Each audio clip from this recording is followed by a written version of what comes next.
So, without further ado, I would now like to introduce the Hidden Disabilities Charity's founder, Natalie Houfe, to share with you an overview of the charity's journey in its very first year and where it's heading next.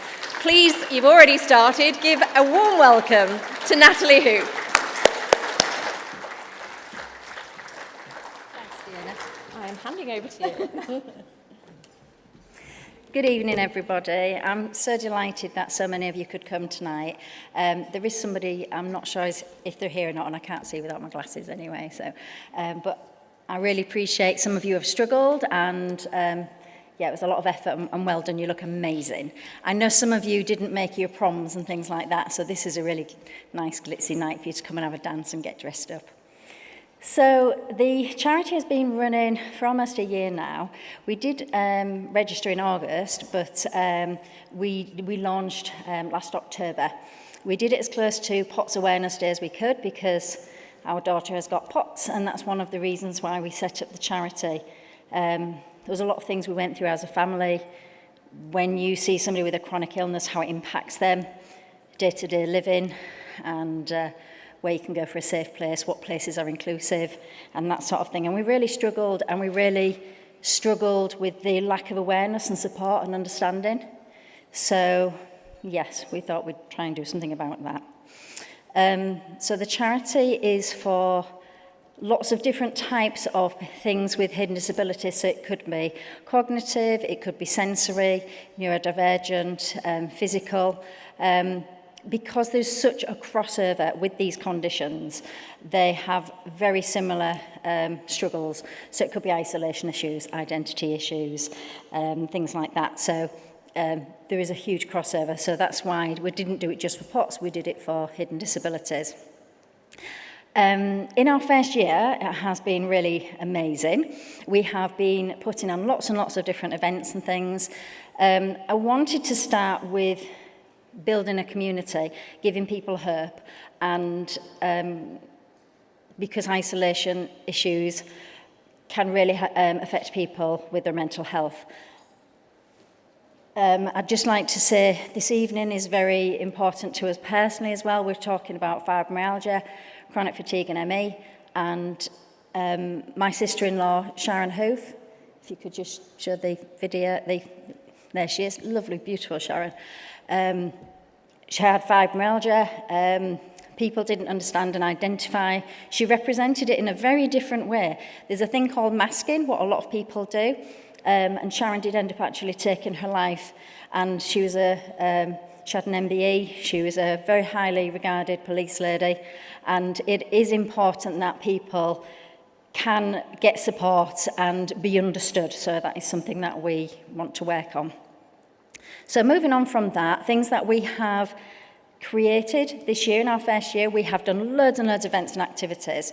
So we have done these to build our community, make people, get them out of the house, just come out.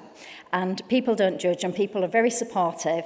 And we have done wellness events, we have done lots of social things.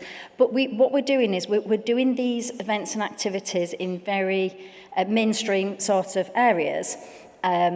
We're just adapting them, and we're picking venues and places who are very inclusive and supportive. So we've started a new event at Hoy, and we use Brew and places like that. So it's building. We have got 200 people who have registered to for our membership.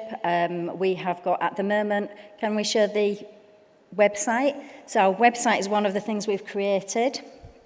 We've done all of this for free. We've got a sponsor who's a friend of mine in America, and we spent hours and hours doing this. But it's absolutely fabulous. This is the start. We've probably done about 80 events so far this year, and our website is going to end up with resources on it, and we're going to just build it in our second stage. We've put lots of different conditions on there just to start to create some awareness as well. So that's something that we've done, which has been wonderful. And one of the other things that we've done this year is we've created a video, which we're going to play you in a moment. And that can give you a bit of a flavour of who we are and what our community is like. And can we play that now for them? I think some of you are going to be delighted because some of you guys are on it.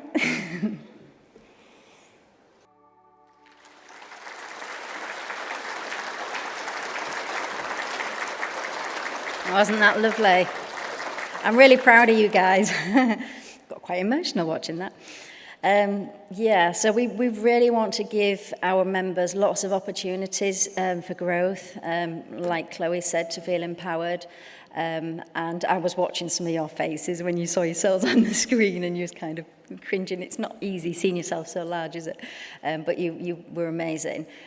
We have created something called a LEAP group, which is a lived experience advisory panel.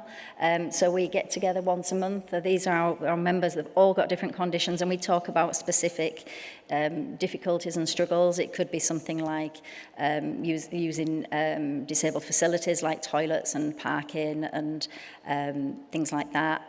So they can give us direction. So we make sure that we are helping where it's needed the most. So they're absolutely fabulous and really helpful.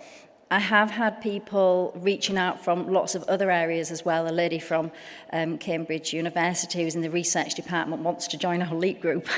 And a lot of other people as well. So I think what we'll end up doing is having an online one as well.